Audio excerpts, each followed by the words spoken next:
Good evening, everybody. My name is Brian Nitzel. It's really a pleasure to have you here tonight. I would imagine that most of you are here to hear my guest, which is wonderful and the way it should be.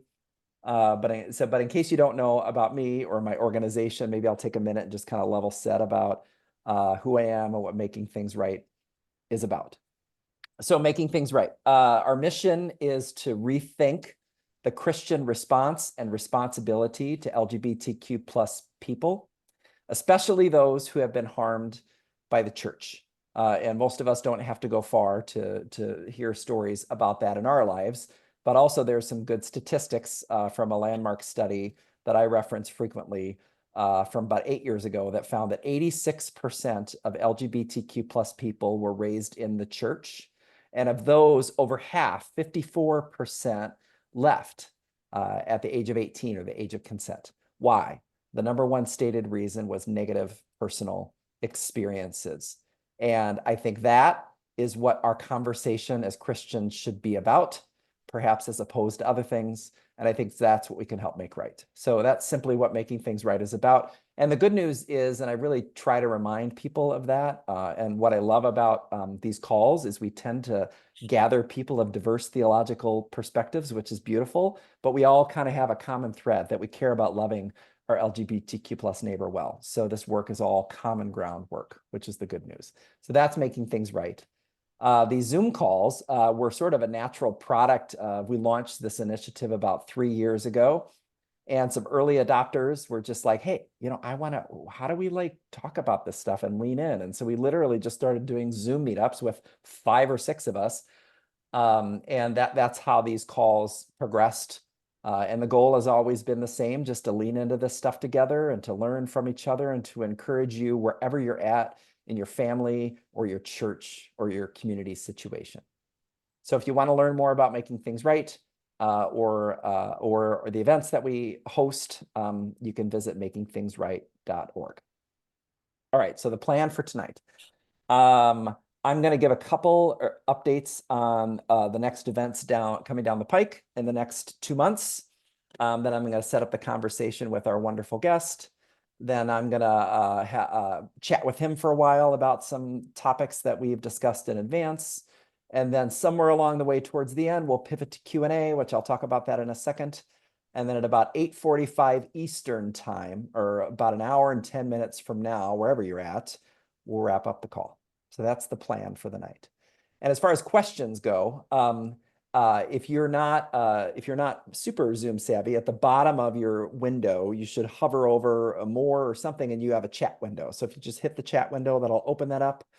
And if you have questions along the way, or maybe when we start getting towards the end and you want to put some questions in the chat, Mark and I will do our best sort of towards the end to take a break and see if you've got any questions. We never tend to get to all of them, but we'll try to tease out a couple of those that we think would serve everybody.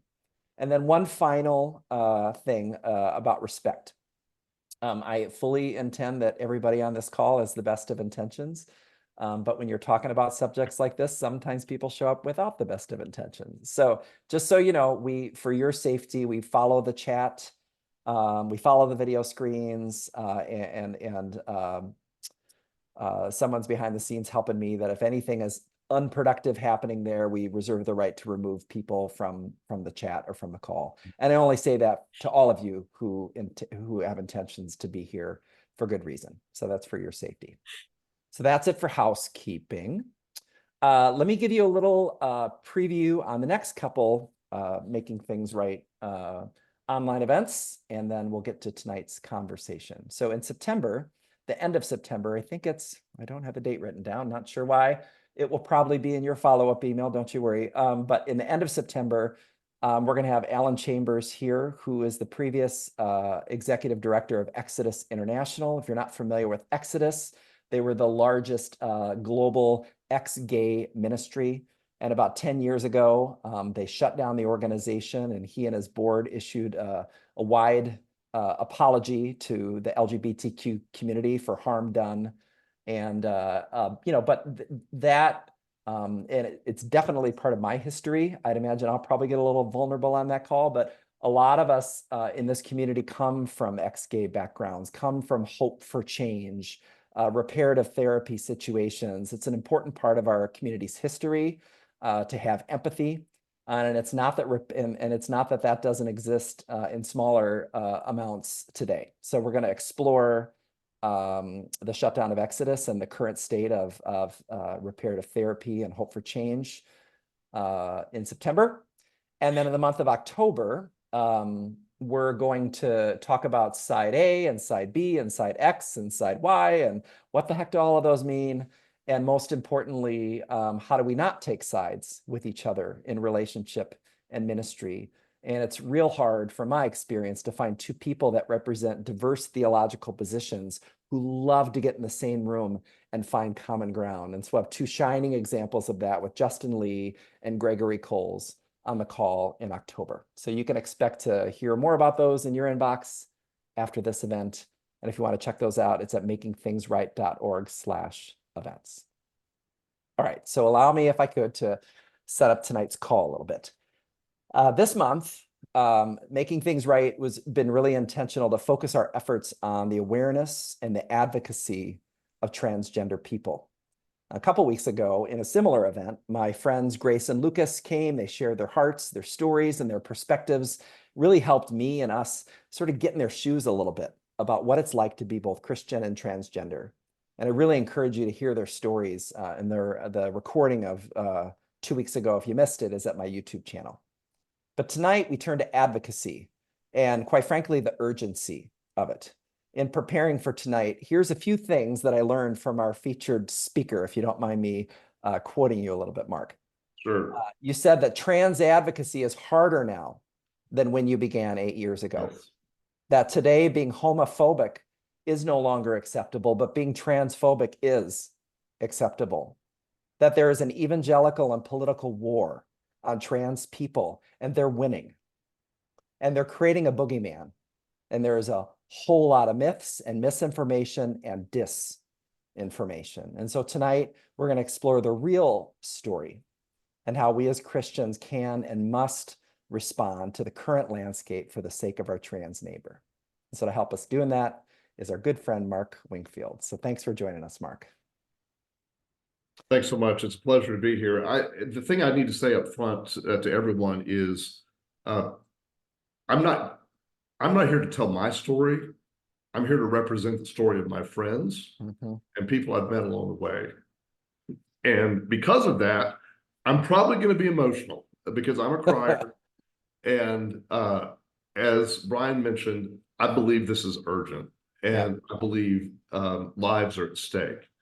And so you'll probably see me cry some tonight, and you'll probably see me sniffle some, because even though I'm not talking about myself, I'm talking about people who are dear to me, some of whom are on this call tonight, others of whom are not, people who have been more vulnerable with me than anyone else I've ever met in my life, and opened their lives to me to become an ally and an advocate for them. And so just as the scripture says, we hold this treasure in jars of clay, the salvation, the knowledge of the gospel. I feel like I am someone who holds the knowledge of some bit of the transgender experience in a tremendous jar of clay. And it is my responsibility to try to represent well as someone who is a bridge builder. But I've just got to be absolutely clear up front. I have tremendous privilege in telling this story. Yes. And so I don't want to pretend otherwise tonight up front. Yeah. No, that's good. And I really came away from our prep session and I mean, that's in a lot of respects, I felt compelled to lean into a better awareness of transgender people just for my own benefit, but because I think there's still, a lot of us, and not even just Christians, there's a fair amount of ignorance. So we'll definitely get to that. Before we do, though, I'd love to just set some context. We're going to dive into the meat of everything, but I'd love to just set a little context to just get to know who the heck is Mark? What's life today, your family, your job, a little bit of your church upbringing. How messed up is he really? Yeah. Give us your the context of you. So I was raised in a Southern Baptist family, most of my growing up years in central Oklahoma. I'm an only child. I come from a line of devout Christians, many uncles who were Southern Baptist preachers all over the place. I graduated from high school in Albuquerque, New Mexico, and ended up graduating from college there at the University of New Mexico as well with a degree in journalism. And shipped right off like a good Southern Baptist boy who was called to ministry to Southwestern Baptist Theological Seminary in Fort Worth, and ended up working there as the director of news and information more than going to school. And I did about 3/4 of a Master of Divinity degree there, 66 hours out of 88. And then I got a job opportunity that took me to Atlanta to the Southern Baptist Home Mission Board, and Oh, that's right. then ended up from there at the Western Recorder, a weekly newspaper in Kentucky, and then the Baptist Standard newspaper in Texas, and then had this bizarre opportunity as a lay leader in my own church, Wilshire Baptist in Dallas, to become the associate pastor. Some of you would call me an executive pastor Which is there. how I met you. I didn't even know you had this whole history of most of Right. your vocational history is journalism, not being a pastor. Right. Yeah. So, and I did that for 16 and a half years and loved every bit of it. Well, no, I Awesome. love most of it. You know, it can be tough. Yeah. And then 4 years ago, very much unexpectedly, had the opportunity to come back into journalism right during the pandemic. And I had been on the board of Baptist News Global, a national nonprofit news service. BaptistNews.com is where we're located. And so I've been doing this for a little over 4 years now.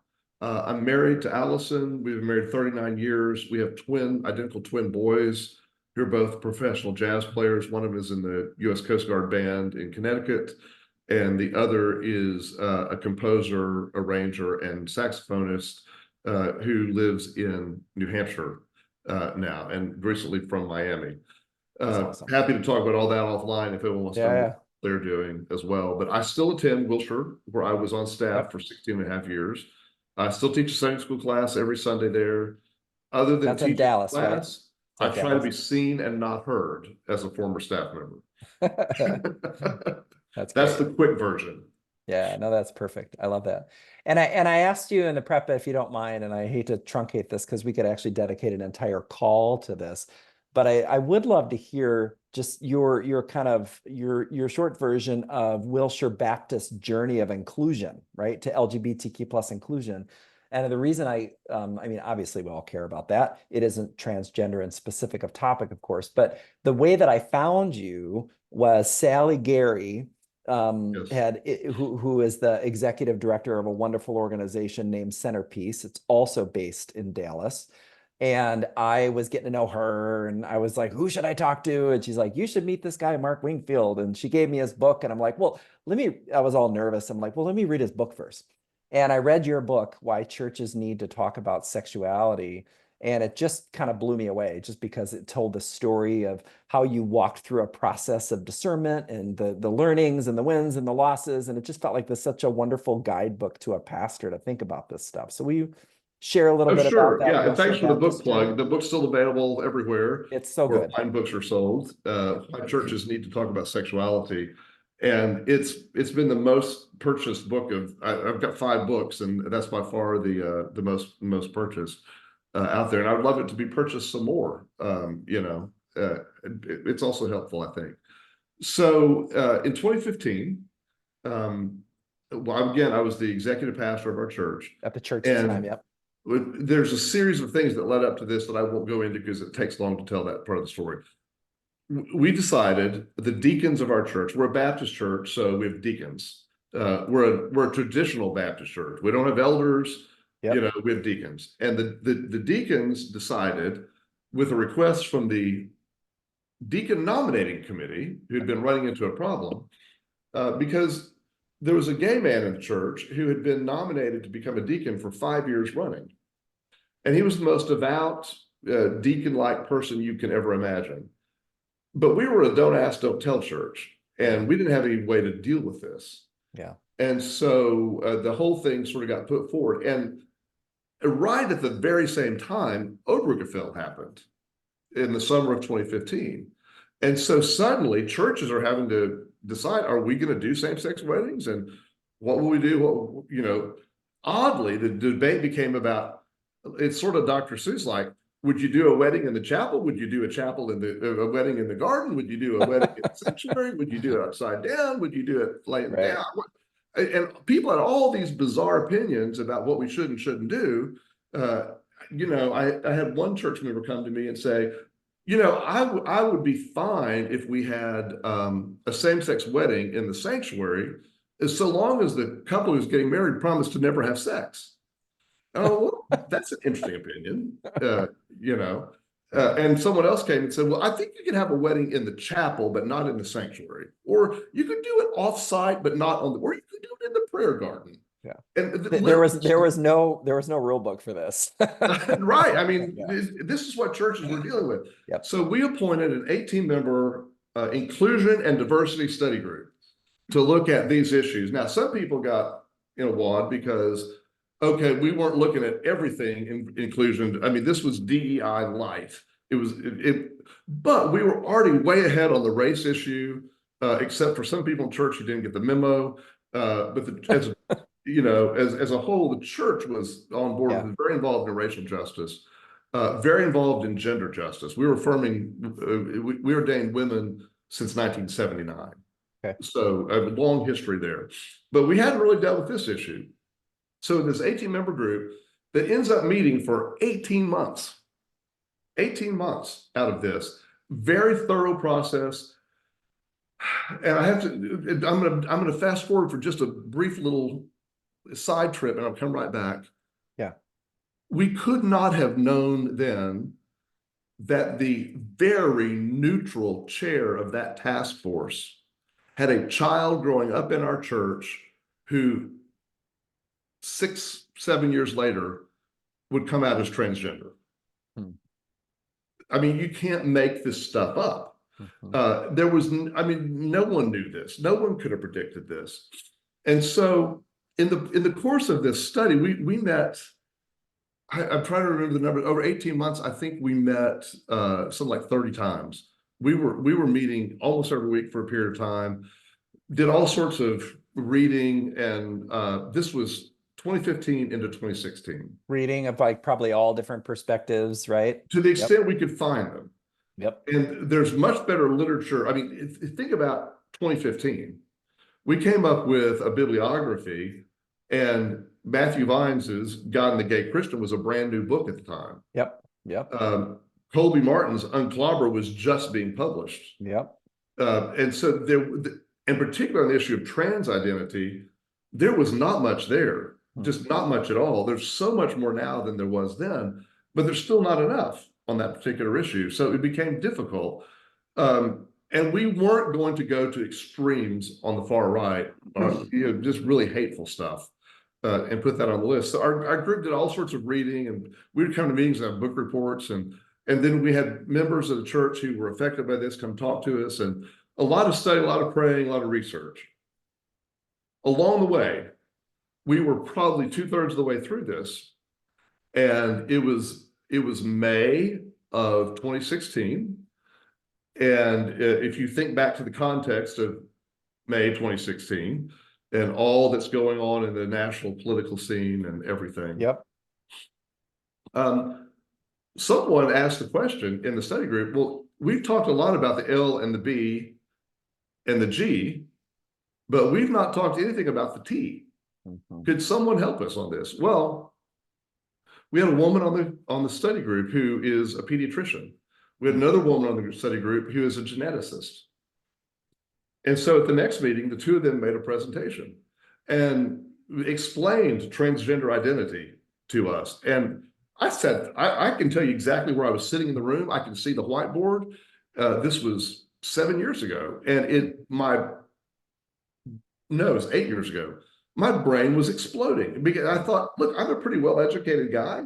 I've been to seminary. I read all the time. I think I know a lot of stuff, and I've never heard any of this. Why did I not know this? Like, what's one example of like something that blew your mind that they were telling you? So I think the thing that blew my mind the most was her illustration, the pediatrician, that gender identity which, as you all know, is not sexual orientation. Those are two different things. But gender identity is like a combination law, or it's like the this is maybe not a good illustration to use. It's like the visuals on a gambling machine, you know, Like a slot cherries and machine. slot machine. That's what it's called. See, Yeah. I don't even know the words for those Yeah. things.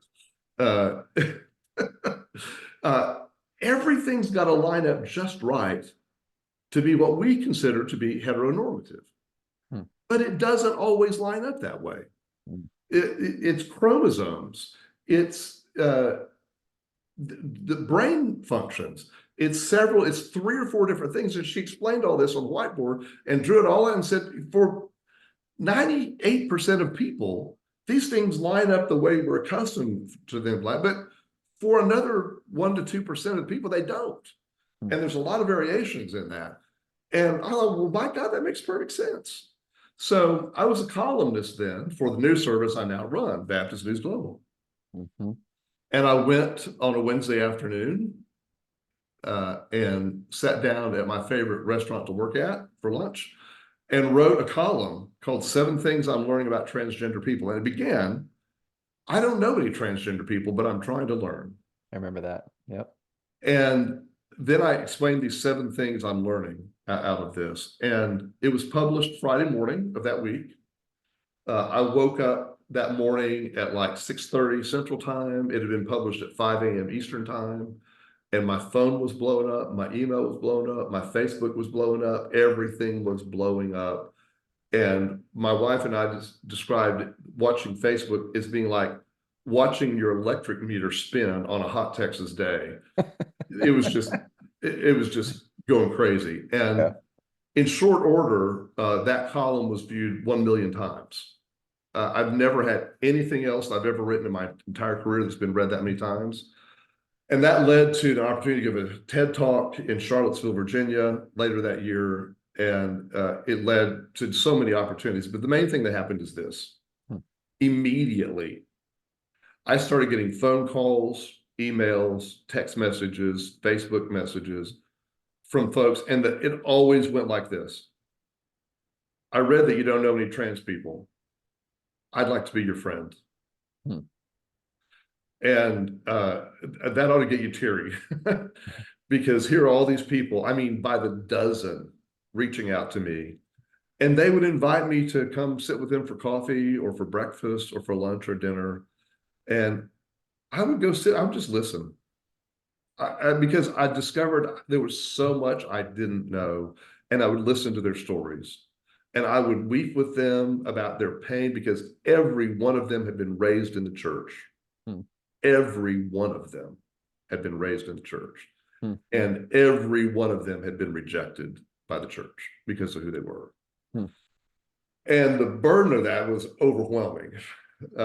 It just absolutely overwhelming. And so I wrote a follow-up piece that was only read by 500,000 people. The interest was I was on our local radio, public radio station with this. It was in all the major. It was in, you know, the New York Times, Washington Post, all that stuff. And the TED Talk, if you go, it's still online. You can find it. It's called "The Baptist Pastor and His Transgender Friends," and I tell just some of the stories. I tell some stories in there because I became to be so moved. So now in 2016. This is when there was the big move on all the bathroom bills. We're going to force people to go pee in a public restroom that matches the gender on their birth certificate. And thankfully, those didn't go very far, but they created a big kerfuffle. And so my column came out right in the middle of that. And the timing was great. It caught everyone's attention on that. And that gave us a platform to speak. Brian mentioned something earlier that I need to come back to. And I think most of my trans friends, if I were to ask them if they were out then, if they had transitioned then, I think they would agree. In 2016, it was much easier it was not easy. It was not easy. It was easier then to be a transgender person than it is today because they were trying to stop you from using restrooms. They were not trying to kill you. And what's happening today is an effort literally to kill trans folks by denying them medical care. And we can talk about the stats on that in a minute if you want.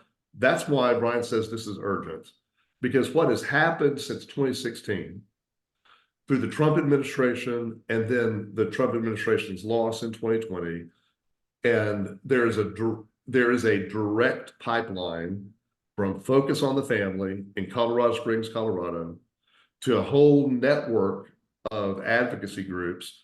We've outlined all this in articles on our site at baptistnews.com. There's no denying it. They are the ones pushing this model legislation in states around the country to deny medical care to trans folks. It's usually focused on children and teenagers, but they've gotten bolder and now it's focused on everybody. And I personally know people who have fled the state of Texas with their children, their teens, to other states because they feared for their teenager's life, not being able to get the medical care that they need. And we're not talking about surgery here. I just want to be clear that one of the lies that's being told is that doctors are out there are, chopping off breasts on 10-year-olds. Well, first of all, think about that for a minute, right? That doesn't actually make sense. And no one's doing that. And no one's chopping off penises on little boys either. This is a scare tactic that's being used. When we talk about gender affirming care for minors, it's generally hormone blockers. It is it's a medication issue, and it's allowing kids to identify with the gender they know in their hearts they are. It's not big. It's allowing them to dress in their known identity as well. So this is much more offensive to the people who want to be offended than it is, dangerous to someone who's going through it. So why haven't, because I remember you saying before about how if you wrote an article like you wrote 8 years ago today, you'd get 16,000 people to read, not a million people what's I mean, I'm sure a lot has changed. We've got fatigue. Why is it so much more difficult to be trans today, or to even want, or for people to want to even talk about it, or what are the thanks for that reminder. What are the key things in that 8 years? Are there milestones in there that you think are important for us to know, or just why is the current state so much more difficult? So 2 or 3 answers to this. And the illustration I gave Brian was that article that had 1 million views. If I were to publish that same article today, it might have 10, 20,000 views. Anything I write today about trans issues, trans awareness, sometimes they don't even get 1,000 views. People are not reading them. There is fatigue on the issue. That's one thing. There is fatigue on all the social issues. Trans identity has taken a backseat to overall LGBTQ inclusion, but more importantly, it's taken a backseat to the abortion debate and several of the other really important debates about democracy itself. And so it really gets pushed down. And the people who are pushing the anti-trans legislation, I mean, in my state, right here, just a few miles from where I live, we have one of the top research hospitals in America, University of Texas, UT Southwestern Medical Center. And they are a state-funded hospital. And because of our state legislature, they had to close their gender care clinic. And you have all these kids, teenagers and adults, who are no longer able to get care there in the way they did because our state legislature said it's immoral. And these are religious arguments being made about medical issues. So there is fatigue, there is meanness in the air about it. And the bottom line is that transgender people represent such a small segment of the population, and they are generally voiceless and overlooked, that it is easy to persecute them and get away with it because they do not have the capacity to bite back. Right. And that's why it's up to people like us to join them and be their allies and stay on top of this and be aware, because what's happening here is the severe persecution of a minority of a subset of a minority in our Yes, yes. population. Yep. That's the bottom line. I was at a, yeah, that's really good. I was at a, let's talk about misinformation or disinformation. Yeah. I was at a conference in April where this wonderful transgender woman, Paula, I can't remember her last name. Stone White. Yeah, thank you. I always think Paula Cole, but that's a Yeah. pop singer. Anyway, okay, so Paula Stone White. And she got up and just gave this amazing, history lesson. I don't know how she did it. It was just one of the best She's talks I've fabulous. heard in a really long time. But she made a comment that I've never forgotten. She goes, "We're the enemy that doesn't exist," or how you said the other night, you called it the boogeyman. Like what? Right. So what are some of the key myths, misinformation, or even disinformation that you think are especially problematic that we need to change our minds about? So I want to compare this to another controversial topic, and that's the abortion debate. Okay. We can have a debate about abortion in certain circumstances, but things have gotten so drastic in this debate that the far right is pushing for an abolition of all abortion, which includes a lot of medically necessary things, and claiming things are happening that are not happening. After birth abortion. Well, yeah, that's murder. No one's doing that, but they've created this boogeyman of something that sounds horrific, right? It reminds me about that old joke that I learned as a kid, of an earlier era in life where a political candidate was running for local office and his opponent started a whisper campaign against him by saying, "Did you know his sister is a thespian?" Do you get it? Yes. Okay. Thespian, lesbian. Yeah. All right. But it's intentionally trying to mislead. So the difference between disinformation and misinformation, Is the is intentionality behind it. right Yeah. in there. It is intentionally trying to mislead. And so you hear all this talk, this screaming talk about elementary age children being mutilated. That's the word that's used. Mutilated, massacred, ruined in their lives, as if someone's taking a scalpel to them. But that's not happening. That's not what gender affirming care is for a 10 or 12-year-old. That's just not the real issue. And so you can create these scare tactics out of these horrific scenarios, and all you have to do is say they're happening. And then we're in the position of having to refute that and say, but no, they're not. Would defend it. Yeah. So just it gets pushed out. So this mutilation language is one thing. And then there is a biblical problem here. And the biblical problem is some folks are acting like the Bible says it is blasphemous to be transgender. And the reality is the Bible doesn't say a darn thing about this. There is nothing in the Bible about being transgender. In fact, you could make a case. Some people say the reference to eunuchs is the closest thing we have in the Bible to transgender identity. And the illustration that is used that I love the most, and I know most of y'all have heard this before, Genesis says that God created the light and the darkness, the day and the night. And yet in our existence, we know that there are shades of gray in there. There's dawn and there's dusk. And the Bible, especially Genesis, is not a book of science. It's not a book that tells us a first-person account of creation. It is a book of theology that tells us God created. And in that, there are things that God created that have variations and shades along the way. And gender is one of those. And we've actually known this for millennia. It's just that we see more of it now. And for later, let me put a peg on that. Why is this more of an issue now than it ever has been before? That's an interesting question.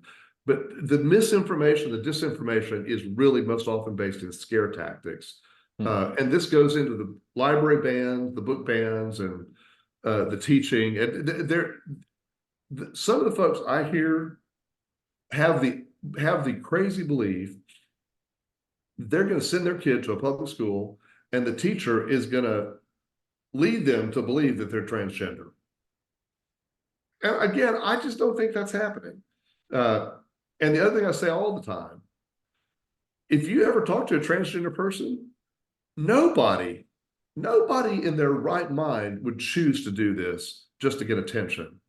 It is way too hard. It is way too painful. You give up way too much. It's just not something you would do. And every transgender person I've spoken to, I'm talking about hundreds of people here, has told me that they knew when they were 3, 4, or 5 years old, they were not in the right body. And what they lacked was the vocabulary to say that. They didn't know the words. And only as they grew up, and again, the internet has changed everything because you can research stuff you used to have to go to the school library to get, and you didn't even know what to ask for, right? So, or the public library. So the internet has really helped us on this and given us language to use on this.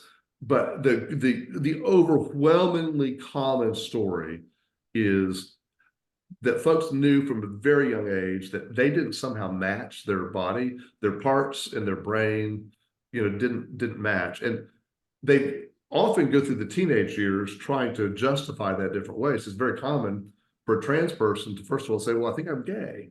I must be, but that's a different issue because sexual orientation is not gender. And one of my trans friends explained to me that she had to come to grips with her gender identity before she could even think about her sexual orientation. That they just are really quite separate, and you'll see all sorts of variation in there. Did I answer your question? Yeah, no, absolutely. Okay. And a reminder to everybody, as you can tell, probably anything goes here with Mr. Mark. So if you have any questions, throw them in the chat and we'll take a shot at them. And if you don't mind, I'm not afraid of any words. Right. But there's so many things like parent consent and blah, blah, blah. So like any questions you've got, drill them, and I'm sure he'll know a thing or two about it. But here's a good one. Like on so many issues in our country, it seems like this is one where people go to extreme positions. Do you see any opportunity for nuance in this conversation? It feels like both sides make the other out to be a boogeyman. Do you have any thoughts on how we can help facilitate conversations with friends and neighbors versus shouting matches? So I think the number one best thing that can happen to anyone is to meet some trans folk and talk to them. Listen to their stories. My life was changed by listening. Me too. That's the number one thing that's got to happen. Most people in America have never met a trans person. Yep. Or they that's haven't. That's not just Christians statistically. That's it's just everybody. US and America, yeah.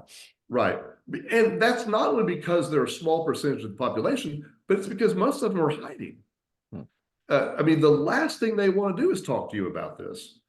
And so you may know trans people and not even know trans people, right? There's this stereotype that no one's able to pass, the language is able to pass to look like the gender that they believe they are. Well, there's a lot of people who pass really, really well. And you just may know someone you don't know. So listening is number 1, 2, and 3 answer to this question. The number 4 answer is get some facts. Yes. Get some actual facts from medical practitioners. There's a beautiful article I just downloaded last night. I was going to ask you some of your favorite resources. And printed out. It was on Apple News. And I'm trying to remember it's from NBC. Yeah. And it's about this doctor who works at Children's Hospital in Minnesota, and about the waiting list she now has for gender affirming care for children and their families. And one of the things that's happening out of this is the demand is so great because stuff is being shut down in places like Texas. And so you got to travel to another state to get care, which is very expensive. And most of the time, insurance will not cover it because it's way too controversial for them. And so what we have is a class divide where only the wealthy are able to take care of their children. Hmm. And why does this matter? It matters because the suicide rate among untreated children and adults with gender dysphoria is in the high 40%. Hmm. It is one of the most severe suicide rates in America. Now, some people come back and say, well, clearly they're mentally ill. That's why they're killing themselves. Well, first of all, that's an awful thing to say. Second, it's not true. There is a myth that gender dysphoria is a mental illness. It is not a mental illness in the same way other things are mental illness. It is a medical condition. It is not a delusion. It's actually being forced to live and identify in a body that you know is not your own. Hmm. And you would have mental problems too if you were forced to do that. So that's why it's not the same thing. There are available therapies, there are available treatments, and the suicide rate goes way, way down. Yeah. Once there's appropriate recognition and care available to someone. So you just can't, it's the equivalent in the gay community of Yes. saying, Yes. we don't want you to have access to PrEP, Mm-hmm. but why is there so much HIV? Right, right, right. You're cutting off your nose to spite your face just because you want to be mean. And there's a lot of cruelty to this. And so the fifth way I would say we address this is we help show some kindness and reduce the vitriol that's happening on this, because most of the people who are talking about transgender identity, they don't know what the heck they're talking about. They've been listening to Fox News. They've been reading Focus on the Family. They don't know anything, but they think they know everything. Mm-hmm. They are armchair quarterbacking all this. So here's one clue, and I told Brian sometime later we'll talk about some language on this. Yes. If you hear anyone using the word transgenderism, you better shut them down and run the other way, because that is a pejorative word that is used by the far right to denigrate and degrade transgender people. Transgenderism is implying that transgender identity is an ism. It's an illness. It's a sickness. It's something wrong. It's defective. A condition to be fixed. It's a condition to be treated. Mm-hmm. And it is an identity. So we talk about transgender identity is the better language for that. Mm-hmm. So those are my 1, 2, 3. I love that. 1, 2, 3, 4, 5. The first 3 are know a trans person, get to know trans people. Number 4 is get educated. That's right. Number 5 is be kind. You and see I what love, matters. and we won't do it tonight, but I would love to do an exercise on number 4. What are Mark's, I'm going to hit you up afterwards. Yeah. What are Mark's top 10 or top 5 myths and misinformation? And then what's the corresponding true narrative to it, right? Like, let's get, be interesting to go after. So I can hit those real quick. Please. I can tell you right off the top of that. Myth number 1, God created male and female only, and there is no, gender is binary. What the scripture says in Genesis is not God created male or female. It says God created male and female. And like my illustration of darkness and light, dawn and dusk, there are variations in there. The next myth is that this is all made up and that people are trying to get attention. No one would do this. The next myth is that we are mutilating children. That's not true either. The next myth is that people are grooming kids to become transgender. Dear God in heaven, why would anyone do that? I've never seen that. It's just, it doesn't even make sense. But this is the way some people's minds work because they're so suspicious about everything. Mm-hmm. And the fifth thing is likened to one of the others. I lost count of the numbers. I think you're, and that is 5. That the Bible prohibits this. Hmm. Show me a Bible verse. I mean, and the other thing I often say to people who want to talk about any of this stuff is, you know what, let's have a Bible study. I'll sit down with you and let's read through the Bible. And you show me what you think matters, and I'll show you what I think matters. Mhm. That's good. Is there any I was trying to read questions and think of what I was going to ask you at the same time. Sorry. Um, are there any what are signs of hope here? Are there any signs of hope? Are there any signs of progress that you see? Yes. Or is it all going in the wrong direction? What? Yeah, no, there are some signs of hope. And the number one sign of hope is everyone on this call right now. Hmm. The fact that you're taking your evening and you care about this, whether you are trans or your child is trans or your grandchild is trans or you're just an advocate or an ally, there's increasing awareness among people like us that we've got to step up out of the shadows and be there for folks. This is a tremendously hopeful sign. Hmm. The second sign of hope is that more and more people are coming to grips with their gender identity and coming out Yes. despite the consequences. Yes. And they're finding freedom and they're finding hope themselves and they're encouraging others along the way. Trans people help other trans people and along the journey that they've been on, and they need us on that journey with them as well. But there is an upshot in people identifying as trans. And there's several things behind that. I'm taking a little side trip here. Yeah. There's a lot of debate about what goes on to cause this mismatch to happen, maybe in utero. And what I first had some trans folk try to tell me that, there's studies about chemicals that my mother comes in contact with at a certain time in gestation. And I thought, oh, that's crazy. That's like a conspiracy theory. But it turns out there's actually some truth to that as well. But the other reality is there is variety in all of creation. God created variety, and it's a good thing. And more people are celebrating the uniqueness of who they are and finding their way out of that.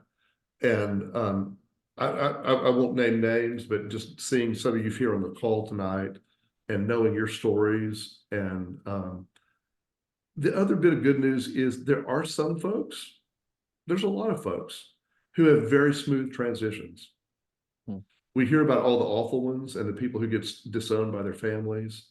But my wife and I had dinner last Friday night with a couple we had never met before.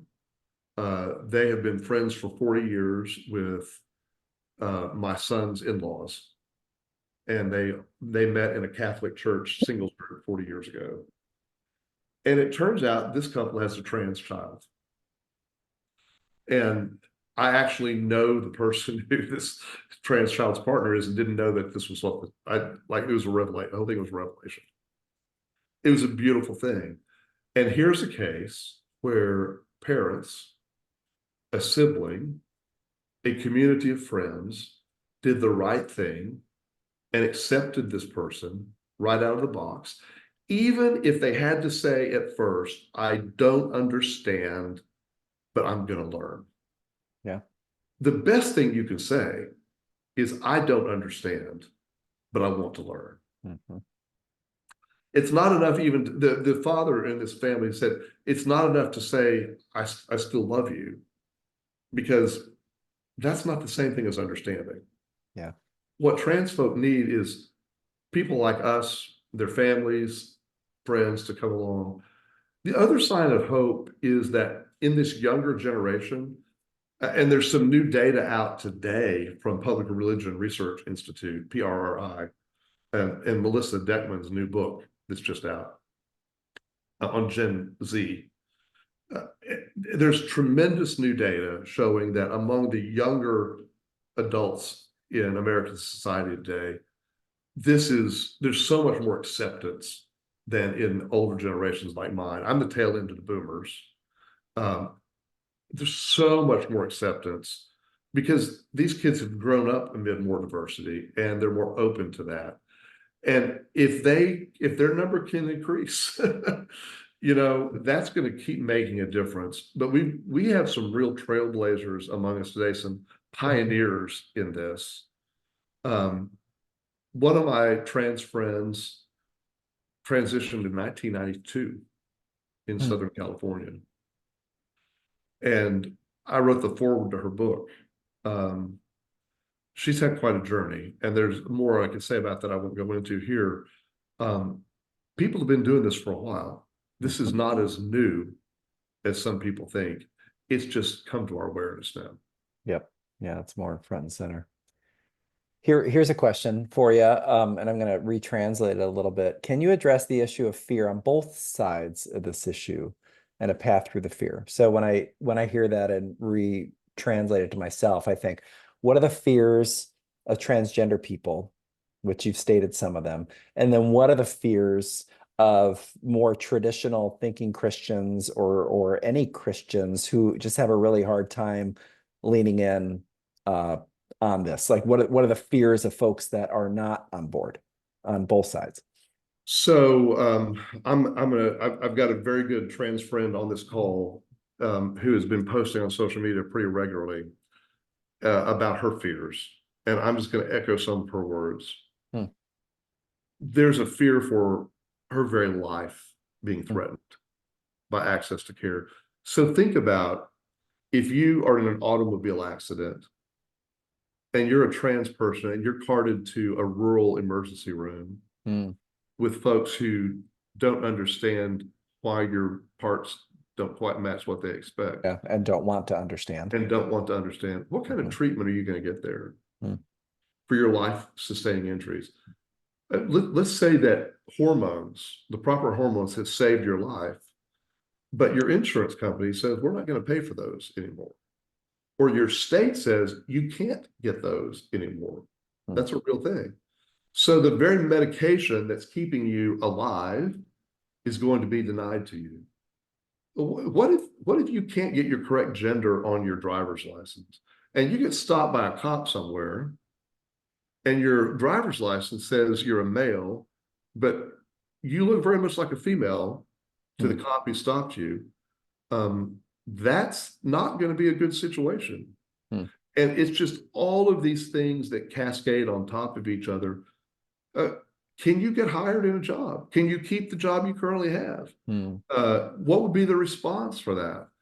I've got one good friend who came out and transitioned while he was working for Frito-Lay here in Dallas, and they were the epitome of great about that. I've got another friend who transitioned while working for Southwest Airlines, and they were great about that. But yet I have another friend who more recently applied for a job at Southwest Airlines and got interviewed through a hiring process with an evangelical Christian who pretty much denied moving this person forward in the job because they were trans. So even if we have a corporate culture that's accepting, there can be people within that culture who are stoppers because they're working against the very corporate identity and agenda. So there's many, many ways to be afraid in this. You're afraid of neighbors, you're afraid of work environment, you're afraid of school environment because people just aren't ready to accept you, or you think they may not be ready to accept you, right? On the other side, I'm a parent. I had kids who obviously went through all the phases of public education. And I understand that parents can get paranoid pretty easily and they really want to protect their kids. But there is this fear that I'm going to send my kid to public school, or I'm going to send my kid to a liberal church. I've heard this one before. And they're going to get exposed to stuff I don't want them exposed to. And they're going to think thoughts I don't want them to think because it's too dangerous for them. What we're into now, and I've written about this recently, is indoctrination, not education. And there is a difference on that. So I have trouble accepting that. I do find more sympathy for a parent or a person who just is misinformed and has not done enough research and thinks things are happening that are not really happening. And y'all, I know some really well-educated, smart people who are vastly misinformed about transgender identity because they think they know things they actually don't know. Their sources are not good. And so that, I think, is the primary source of fear. on the other side, and it's being stoked for political gain Hmm. as well.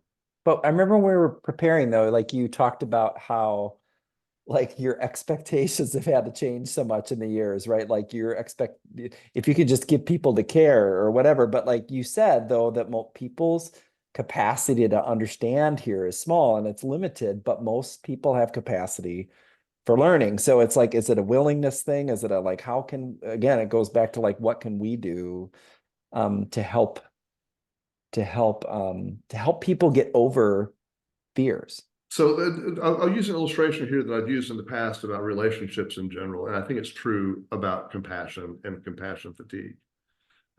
Most everyone knows what a Lego block looks like. You know, that basic building block of Lego that's sort of thick, and it has 2 rows of 4 bumps on it. Yep. And if you're building anything with Lego, you know that you have to attach the parts to that. And if you attach a little single Lego piece to that, you can get 8 on there. But there's some Lego pieces that are bigger than that, and they take up 2 or they take up 4 because they draw more bandwidth out of that. Mm-hmm. Our relationship capacity and our ability to be compassionate and caring about other things is like that basic Lego block. We've only got so much bandwidth we can get to. We've only got, maybe if we're generous, 8 bumps on our caring block. Mm-hmm. And if those are already taken up with every other thing that we're worried about or compassionate about, the homeless, the hungry, Oh, sure. the poor, Yes. all these things that matter, they all are important. They're all things Jesus talked about. Mm-hmm. We may not have any space or bandwidth for capacity for compassion for transgender folks. And it may be that we have to lay aside something else for just a bit Yeah. to make room for this. We may have to make room for this because this is a group of people who need us badly. It's so funny though, how not funny, haha, but like so obvious that relationship and proximity just makes all the difference. And I can speak for myself, like and probably other people on the phone could say similar things, but it was not that long ago that I had no transgender friends. I wouldn't even say I had a transgender acquaintance, and the only one I did was the daughter of a friend who transitioned and had just a really tough upbringing and really bad experiences with mom and dad. And so it fueled all my stereotypes of like, well, that's what went wrong, you know, like, and I wouldn't have like consciously admitted that, but that's what I felt internally and believed internally. And I always had this sort of ignorance about, well, there must be something wrong. You know, there must have just been something wrong or some pieces didn't fit. And all it took for me is to meet Grace and Lucas and 2 other people and hear their stories. And I was done. Like I was completely done. Like all it took was, and I'm not saying it's that easy. I'm just saying like I went from being kind of mildly or definitely ignorant and mildly skeptical to like, I love these people. That's their story. I don't need to have an opinion about all this stuff. I just need to Yeah. love them, you know? And you don't need to know about their body parts either. You don't need to ask what's there behind the clothing and Yep. what they're doing with it. It's not anyone's business. And it just really challenged me. Like, what's my responsibility as a Christian? Period. It's just at the end, or as a human being at the end of the day, is not to really determine what's right or wrong for somebody else. It's, you know, but I had those embedded biases and stuff until I intentionally got lucky enough to meet Grace and then a few others and then realize, you know, then my heart was able to change. So you've highlighted another thing that I should have said as a myth, and that is a lot of heteronormative people assume that gay, lesbian, bisexual people know all about transgender people because it's all the same thing to them. Nope. And nothing could be further from the truth. No. Right? Because again, it's not sexual orientation, it is gender identity. And the reason transgender folks got lumped into the LGBTQ rainbow is because there was nowhere else for them to be. They latched onto a movement or got latched onto a movement that was basically non-conforming, non-heteronormative, and they got lumped into that. And so gay and lesbian and bisexual folks can be just as bigoted against transgender folks as anyone else can too. Absolutely. Yep. Somebody just put a great thing in the chat. They said proximity breeds empathy and distance breeds suspicion. Yeah. Yeah. And Lucas said last week, one of the things that stuck with me is God judges hearts, not parts. Yes. I love that. God sees our hearts, not our parts. And Yeah. it's kind of a odd practical question, but like if is there statistics on how many what percentage of the population would identify as transgender? So these vary. The answer is we don't exactly know with any precision. Right. It's anywhere from 0.5% to 1%. Okay. Some may go a little bit higher, and there is evidence that it is increasing, but so is overall LGBTQ identity increasing. Mm-hmm. So the point is that you can see what a tiny fraction of the population that is. Mm-hmm. But when you look at it in raw numbers, it's a lot of people. Yeah. And they're not just Americans. And this is not an American issue alone. It is the human condition. And Mm-hmm. so you can just imagine, extrapolate this, what it's like to be a trans person in a refugee camp somewhere around the world. Mm-hmm. Yeah. So what do you do? So you've talked a lot about what can and must we as individuals do. If you Yeah. forget number 4 and 5, we know what the first 3 are. But let's go organizationally. Like you were a pastor, like what can and must churches and church leaders do here? So this is tough because this is slow. This is a slow bake. There is no microwaving on this one. Hmm. Let me start by giving this example. When our church voted to become fully inclusive, Mm-hmm. we just sort of naively thought we weren't going to put up any banners or anything. People, gay and lesbian and transgender folks, they'll just know to come here. Well, they sort of did know to come here, but it took a long time. I know. I mean, you were a Baptist church, mind you, like Right. Yeah. I scare mean, most of us. they didn't believe us. Yeah. And they would come sit on the back row for months and dash out the door before the pastor could greet them Mm-hmm. because they just needed to know if we were for real. And particularly when you're dealing with trans folk and those who maybe, it's not just the trans folk, it is their parents, it is their siblings, it's their aunts and their uncles and their grandparents, it's their kids. Yeah. There's a whole constellation of people who want to know, is it safe for me here? Is it safe for my family members here? And they are on high alert watching. And it may take a year, it may take 2 years, and you've got to be patient. Yeah. You've got to just be patient. In our church, just with gay couples, same-sex couples, it took, I think, 5 years, maybe 6, before we ever had a baby dedication of a same-sex couple. Mm. And we would have done it on day 1. Yep. But no one trusted us to do it at that point. Yep. And you can just, again, magnify that if you're a trans person along the way. And yet we've got a better reputation and a better track record now. Mm-hmm. But let me tell you what happened at our church this past Sunday and why this matters. Something we feared would happen all along.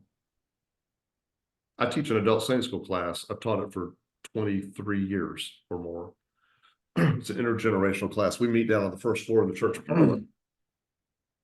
And someone came knocking on our door about 20 minutes into the class time Sunday morning with a message, an urgent message for us that there was an intruder in the building. There was a what in the building? An intruder. Okay. A man with a backpack who had made his way to the 3rd floor, was at the door of the class that is our most LGBTQ friendly class, that Sally Gary is the director of. Shouting, thinking he was Jesus, declaring that these people should not be in my house. He has a backpack on. And the message that came to me down at the other end of the building was, there's an unidentified piece of luggage in the hallway, and there's an unidentified backpack outside your classroom door. So after some consideration, I began evacuating the 50 people in my class out the back door into our columbarium, but thinking there probably was a bomb in the backpack. If this man was, our security team came, they did everything they were supposed to do. They couldn't get him to leave. They called the Dallas police, who came, handcuffed the man, arrested him, charged him, and hauled him off. There are 21 doors into our church building. We're in a church building with 165,000 square feet of space. 21 doors. Now, on Sunday morning, we open a lot of them, but not all of them. There's still probably a dozen doors you can come in. It's hard for church to be a safe place in that regard. And so this shook everyone. I mean, it shook everyone from what I could tell. The threat that was there, that because we're a church that welcomes, because we're an inclusive church, that someone would want to come in and harm us. And suddenly, we white folks are having a bit of experience of what it's like to be Black in America, or brown, or gay, or transgender, and we're having to pay attention, you know, in a new way. And this is what transgender folk live with every day of their lives. They don't know who's going to harm them, because the rhetoric has been amped up so much that it could be anyone they encounter unexpectedly along the way. It could be the grocery store. It could be at school. It could be at the post office. It could be eating lunch. It could be shopping for clothes. It could be going to the restroom. And most of us live with so much privilege that even as a white gay man, look at me. I don't experience any of that. I'm the poster child. I experienced 2% of that as a gay man, compared to my transgender friends. And so you talked at the beginning about the urgency of this. It is urgent because it's deadly in multiple ways, and precious lives are at stake in this. You want to be pro-life? Care about transgender people too. I want to wrap up with a couple things, but did you cover language? Did you have more thoughts so about let me say language? this. So I'm an editor, I'm a writer, I'm a word guy, right? And I mentioned earlier, transgenderism is not, don't use that word, please. Transgenderism, just wipe it from your vocabulary. Just like you would not hopefully say, well, the gays did something. You shouldn't say the transgenders do something, because it's not a uniform block of people in that regard. We're talking about one person and their identity. You can always just fall back on the language transgender identity, which is, by the way, a real thing. You don't have to put it in quotes like some of my conservative friends do to say, we don't really think this is real, but this is what they call themselves, right? Fancy actually exists. Quotes on that, right? No, you don't need the quotes on that. It's a real thing. Transgender people are not transvestites. That is a very specific thing. Just get Klinger from MASH out of your head. That's not what we're talking about here. And so that is a wrong word. Transgender people are not drag queens. That's a whole other subset of things as well. Don't get them confused. And for God's sake, I mean, for the sake of all that is holy and righteous, do not call anyone a tranny unless you're involved in sex work. It's rude. It is a hugely pejorative term that has an identity in sex, in sexuality. And I think that's the other thing I should have said earlier. That reminds me. So many people are upset about transgender identity because they think of it as about sex, which like that's your own dirty mind, y'all. I mean, this is not about sex. This is about who you are. Right. It's just so get that kind of language out of your head. The other most important thing in the transgender world, there's something called dead naming. Called what? Dead naming. Dead naming. Dead Got it. naming. So let's say that my name was Sally, Mm-hmm. and I changed my gender identity and I'm Sam or whatever. This as an example. I want to be called Sam. It's my name. It doesn't matter if you're my mother, father, brother, uncle, the doctor who birthed me. Do not call me Sally because I have chosen my name. And throughout Scripture, we find that names matter. Names are holy. Names speak of God. The name of God matters. The name that people are given by God. All of these things are holy. And if you do not have the respect to call someone by their proper name, you shouldn't even speak.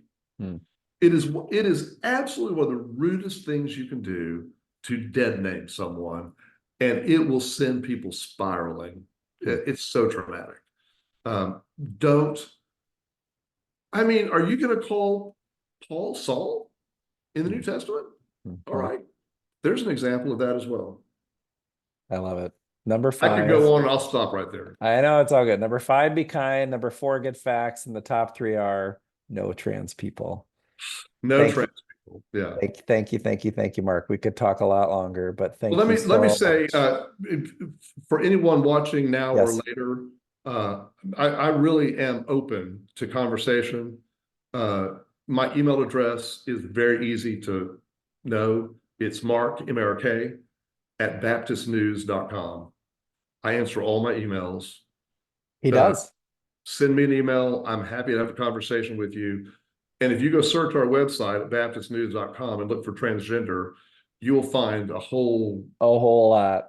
Some raft of some articles. well read and some not well read, but Right, don't let the yeah. count fool you. Yes. Right, yeah. So all that's available there as well. And Yeah, thanks so I'll much. definitely huddle up everyone. I'll huddle up with you, Mark, after this to kind Okay. of get sort of your favorite resources. So when I put a follow-up email out to all of you, I'll kind of curate some resources to get started, especially on the facts stuff. That is Yeah. very curious to me.